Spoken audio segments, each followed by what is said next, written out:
At the ripe age of 16, Hicks burst onto the comedic scene at the legendary comedy workshop in Houston, Texas, the launchpad for his uproarious journey. Fast forward to the neon-soaked 1980s, where he crisscrossed the US, leaving a trail of laughter and high-profile TV appearances. But the real kicker? Across the pond, in the UK, Hicks became a sensation, turning massive venues into uproarious echo chambers during his unforgettable 1991 tour. And hey, he wasn't just slaying with jokes, this guy had serious strings to his bow, gaining recognition as a guitar-wielding, song-spinning virtuoso. Talking of Hicks's performances, it wasn't just comedy, it was a masterful manipulation of emotions. Imagine anger, disgust, and apathy served up in a laid-back, personal style that felt more like a heart-to-heart with an old pal than a typical stage act. Hicks didn't just want laughs, he craved a rebellion. He urged his audience to question authority, challenging the very essence of accepted truth. Oh, and he wasn't afraid to throw truth bombs disguised as news reports, spotlighting the twisted narratives media weaves around drug stories. But behind the laughter and surreal adventures, Hicks faced a darker reality. His life spiraled into a chaotic dance with drugs and alcohol, a downward plunge that added a poignant layer to the man behind the mic. Join us in the roller coaster ride of Hicks, where comedy meets rebellion and every punchline conceals a deeper truth. Bill Hicks, born as William Melvin Hicks on December 16, 1961, in Valdosta, Georgia, was raised alongside an older sister, Lynn, and an older brother, Steve. The family's journey took them through Alabama, Florida, and New Jersey before finally settling in Houston, Texas, when Hicks was 7 years old. From an early age, he found his comedic inspiration in figures like Woody Allen and Richard Pryor, collaborating on routines with his friend Dwight Slade. During his time at Stratford High School, Hicks started performing comedy for his peers, initially drawing heavily from Woody Allen's material. At home, he crafted his own one-liners, slipping them under the bedroom door for critical analysis by his older brother Steve, whom he regarded as a genius. Encouraged by Steve's positive feedback, Hicks continued honing his comedic skills. However, his parents never wanted him to do comedy. Despite early discouragement from his parents, who thwarted his attempt to perform on Jerry Lewis Muscular Dystrophy Association telethon with Dwight Slade, Hicks persisted with his stand-up comedy throughout high school, seizing a new opportunity at the comedy workshop in Houston.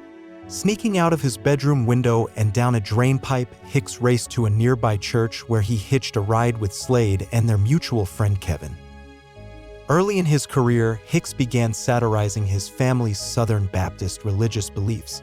In a 1987 interview with the Houston Post, he humorously remarked on their status as yuppie Baptists, addressing trivial concerns like scratching a neighbor's Subaru. A typical disagreement with his father showcased Hicks challenging his father's belief in the literal word of the Bible. This exchange became a recurring theme in Hicks' comedic repertoire, emphasizing the subjective nature of beliefs. Despite his comedic critique of organized religion, Hicks maintained a close relationship with his family throughout his life. He did not outright reject spiritual ideology, instead exploring alternative methods of spiritual experience.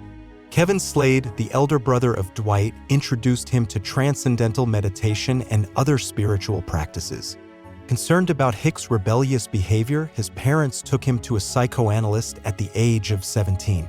Hicks, however, remained undeterred, with the analyst acknowledging that the issue lay more with others than with him. As of January 1986, Bill Hicks found himself immersed in recreational drug use, coupled with a significant depletion of his financial resources. However, a turning point in his career materialized in 1987 when he featured on Rodney Dangerfield's Young Comedians special. This pivotal year also marked his relocation to New York City, where, for the subsequent 5 years, he showcased his comedic talents approximately 300 times annually. In a jest featured on the album Relentless, Hicks humorously claimed to have quit using drugs because once you've been taken aboard a UFO, it's kind of hard to top that. Paradoxically, in his performances, he continued to fervently extol the virtues of LSD, marijuana, and psychedelic mushrooms. Subsequently, Hicks experienced a relapse into chain smoking, a recurring theme in his performances during this period. His struggles with nicotine addiction, coupled with his affinity for smoking and intermittent attempts to quit, became enduring motifs in his comedic repertoire throughout his later years. In 1988, Hicks took a significant step forward by signing with his first professional business manager, Jack Mondras. On the track Modern Bummer from his 1990 album Dangerous, Hicks revealed that he had quit drinking alcohol in 1988. The following year marked the release of his inaugural video, Sane Man, with a remastered version featuring an additional 30 minutes of footage released in 1999. Influenced by the hard-living ethos of comedic predecessors such as Lenny Bruce, Richard Pryor, and Sam Kinison, Hicks felt compelled to emulate their lifestyles. He humorously asserted, "I would drink my own body weight in whiskey and snort my own body weight in cocaine." In his 1991 one-night stand show, Hicks defied the conventional sobriety narrative, declaring, "I have taken drugs before and I had a real good time." Emphasizing that he hadn't engaged in harmful activities, he added, "I didn't murder anybody, didn't rob anybody, didn't rape anybody, didn't beat anybody, didn't lose one job. Laughed my ass off and went about my day." Despite the enjoyable and surreal moments, Hicks' life had taken a downward spiral due to the impact of drugs and alcohol. Recalling Bill's decision to go sober in 1988, his brother Steve Hicks recounted, "In 1988, Bill quit doing drugs and quit drinking and cleaned up his life." This positive shift resulted in Bill being booked back on Letterman after a hiatus from '84 and '85 due to sporadic and inconsistent appearances. A notable low point occurred when a bartender threw him against a jukebox, breaking his leg, an incident that prompted Hicks to go cold turkey. Yet, even in the face of the destructive consequences of substance abuse, Hicks remained frustrated by the media's overwhelmingly negative portrayal of drugs. Comedian Joe Rogan remembered one of Hicks' memorable positive drug story gags, playfully mimicking a newscaster proclaiming, "A man on acid realizes that all matter is energy condensed to a slow rhythmic vibration." Here's Tom with the weather. Hicks's irreverent and thought-provoking approach continued to challenge societal norms and conventions in his performances. Hicks's approach to performance was a skillful manipulation of his audience's emotions. Expressing a range from anger and disgust to apathy, he engaged with the audience in a conversational and personal manner akin to chatting with friends. Encouraging his spectators to challenge authority and question the existential nature of accepted truths, he often incorporated a news report-style delivery in his shows. This format aimed to underscore the negative bias news organizations often injected into stories about drugs, exemplified in a message emphasizing the interconnectedness of consciousness.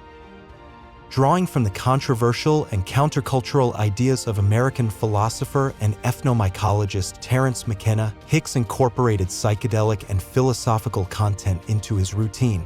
Notably, he performed an abridged version of McKenna's Stoned Ape model of human evolution during several of his final shows. Hicks was known for delivering provocative lines, such as an incident during a 1989 gig in Chicago where, in response to a persistent heckler shouting, "Free Bird," he exclaimed, "Hitler had the right idea, he was just an underachiever." This remark was followed by a misanthropic tirade calling for unbiased genocide against all of humanity. His routine frequently targeted mainstream society, religion, politics, and consumerism, reflecting a strong aversion to political correctness.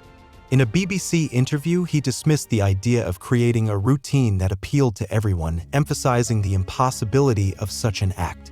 He humorously recalled an audience member's comment, "We don't come to comedy to think," and retorted, "Gee, where do you go to think? I'll meet you there."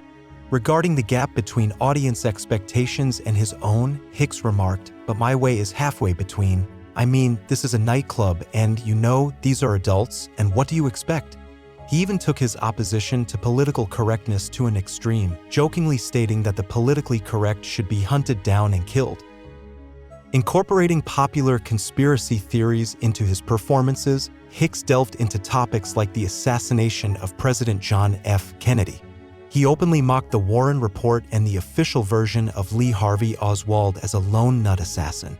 He also questioned the guilt of David Koresh and the Branch Davidian compound during the Waco siege. Notably, some of his shows, especially those recorded in front of larger audiences as albums, concluded with a staged assassination of himself on stage. This involved making gunshot sound effects into the microphone while dramatically falling to the ground, adding a provocative and theatrical element to his performances. In the dynamic tapestry of 1990, Bill Hicks left an indelible mark on the comedic landscape with the bold release of his debut album, Dangerous. This transformative year unfolded as a pivotal chapter where Hicks not only flexed his comedic muscles on the HBO special One Night Stand, but also etched an unforgettable presence at Montreal's esteemed Just for Laughs festival. Adding an extra layer of intrigue, his engagement to manager Colleen McGarr served as a personal touch, orchestrating his spotlight moment at the festival.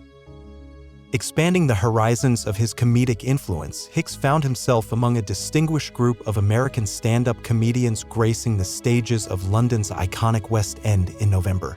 Across the pond, his comedic wizardry resonated, capturing the hearts of audiences in the UK and Ireland. Riding the wave of triumph, he embarked on an extensive tour throughout these regions in 1991, bringing his distinctive brand of humor to diverse audiences. In this prolific period, Hicks made a triumphant return to the Just for Laughs festival in 1991, immortalizing the essence of his performances in his second video, the aptly titled Relentless. The following year, he embarked on a musical odyssey, teaming up with high school friend Kevin Booth and drummer Pat Brown for the creation of the Marblehead Johnson album, an unexpected yet intriguing detour. Simultaneously, his comedic journey led him back to the UK, where he recorded the Revelations video for Britain's Channel 4. This particular performance ended with a profound life philosophy that would soon become famous. Hicks closed the show with the profound words, "It's just a ride." As this tour unfolded, he immortalized his stand-up prowess in a double CD titled Salvation. Bill Hicks's comedic brilliance didn't go unnoticed. In 1993, Rolling Stone magazine crowned him with the prestigious title of Hot Stand-Up Comic, solidifying his status as a comedic force to be reckoned with. This vibrant chapter in Hicks's career showcases not only his wit and humor, but also the intriguing twists and turns that defined his journey through the landscape of comedy. In a unique convergence of progressive metal and comedy, Tool, the renowned progressive metal band, extended a special invitation to Bill Hicks. This collaboration unfolded during the 1993 Lollapalooza appearances, where Hicks, known for his irreverent humor, once engaged the audience in an amusing quest to locate a lost contact lens. Remarkably, thousands of people enthusiastically joined the search, showcasing the interactive and spontaneous nature of Hicks's performances.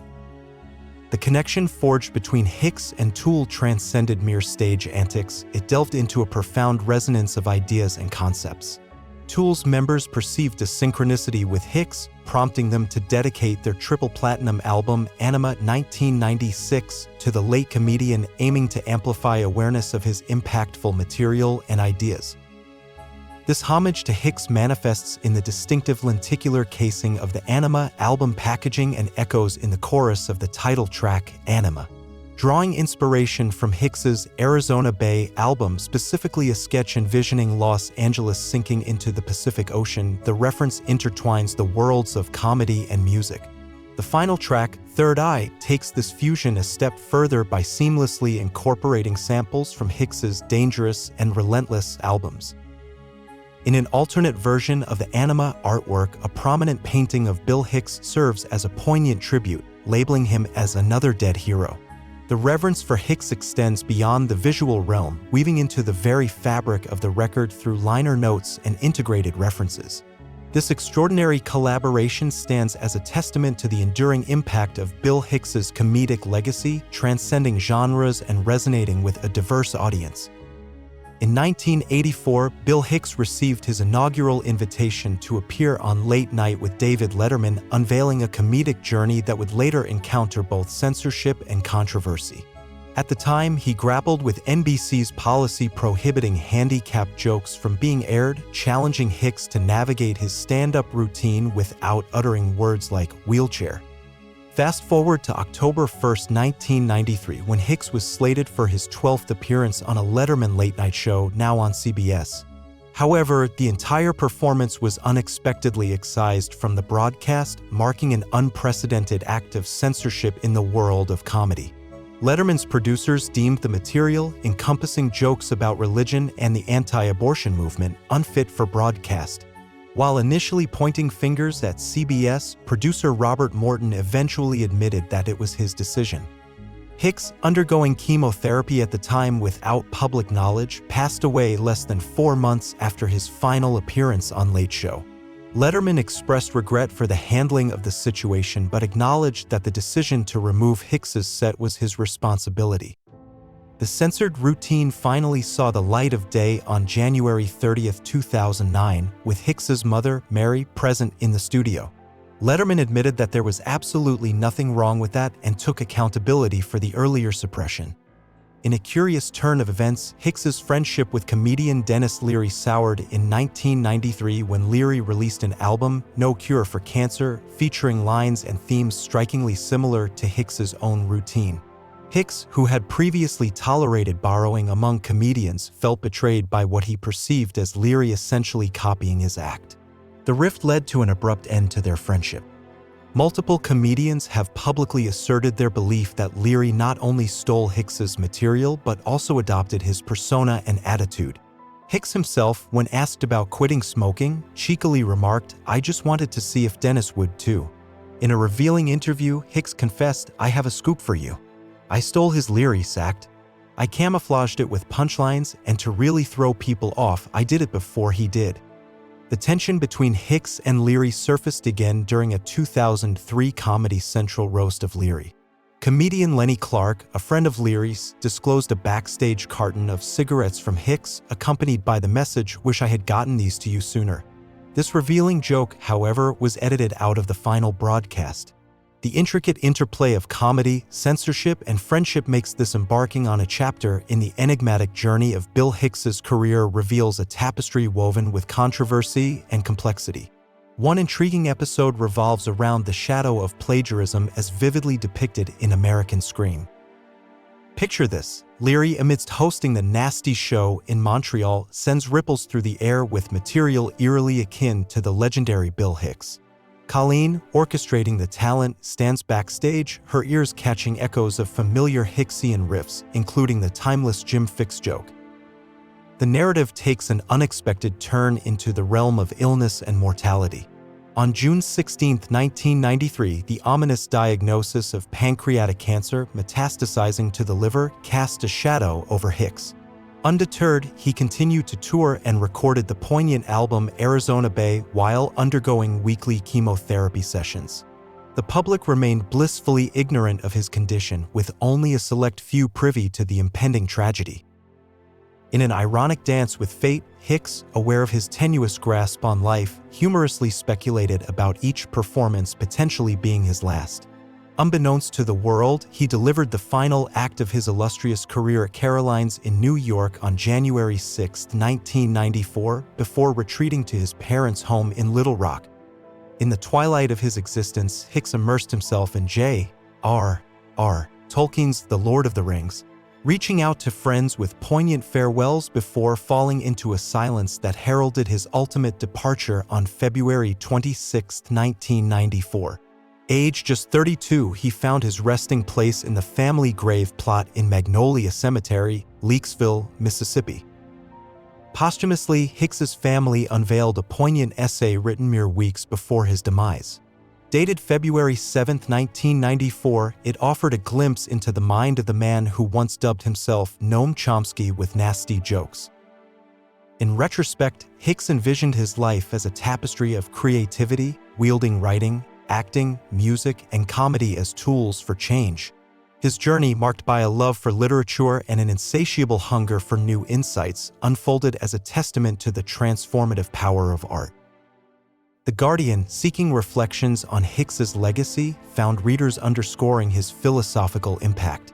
Described as Noam Chomsky with nasty jokes, Hicks, akin to Dylan's influence on pop music, elevated comedy into a vehicle for truth. Heralded for encouraging audiences to question the unquestionable, he left behind a legacy that resonates with those who see humor as a gateway to profound contemplation. Thank you so much for watching.